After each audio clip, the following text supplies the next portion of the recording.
జాంకాయని శుభ్రంగా నీళ్ళతో కడిగి పైన ముచ్చుకు తీసేసి ఇలాగా చిన్న చిన్న ముక్కలుగా చేసుకోవాలి. ఇలా ముక్కల్ని మిక్సీ జార్లో వేసుకొని కొంచెం పంచదార వేసుకోవాలి.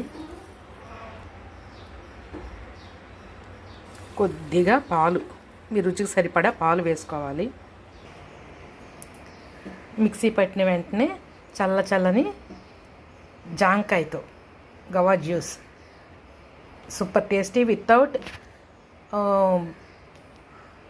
అంటే వాటిని నిల్వ చేయడానికి అది ఏ విధమైనటువంటి ప్రిజర్వేటివ్స్ లేకుండా తాగే ఈ సమ్మర్కి సరిపోయే జాంకాయ జ్యూస్ ఇలా గ్లాస్లో వేసుకొని సర్వ్ చేసుకుంటే ఎంతో ఆరోగ్యకరమైన సి విటమిన్ రిచ్గా ఉండే జాంకాయ జ్యూస్ అందరూ చేసుకొని ఎంజాయ్ చేయండి ఈ ఎండాకాలంలో.